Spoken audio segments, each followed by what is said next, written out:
கொஞ்ச நாளைக்கு முன்னாடி ஐநா சபை ஒரு ரிப்போர்ட் ஒன்று வெளியிட்டிருந்தாங்க. அது கூட தினத்தந்தி நியூஸ்ல கூட வந்துச்சு. உடனே கூகுள் பண்ணி எதுவும் தேடாதீங்க, உங்க ஏஜென்சி வச்சு எதுவும் சர்வே கிருவே எடுக்காதீங்க. எதுக்கு உங்களுக்கு சிரமம்? நானே என்னன்னு சொல்றேன். தண்ணீர் திவால் அப்படின்ற அந்த தலைப்புல தண்ணியே இல்லாம திவால் ஆக போகுது அப்படின்ற அந்த கட்டுரை படிக்கும் போது உண்மையிலேயே மனசுக்கு ரொம்ப பகீர்னு இருந்தது.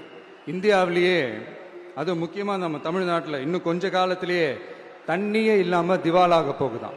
அதுக்கு காரணம் நிலத்தடி நீரை பாதுகாக்காம விட்டது தான் காரணமா. மண்ணையும் மணலையும் கொள்ளையடிச்சா பின்ன வேற என்ன நடக்கும்? மலைகளை முழுகினா பின்ன வேற என்ன நடக்கும்? கனிம வளங்களை கொள்ளையடிச்சா பின்ன வேற என்ன நடக்கும்? இந்த மணல் கொள்ளையில ஈடுபட்டவங்கள மேல நீங்க சரியா நடவடிக்கை எடுக்கலன்னு அது போதுமானதாக இல்லை அப்படின்ட்டு சென்னை உயர்நீதிமன்றம் சொன்னிச்சே, மறந்துட்டீங்களா?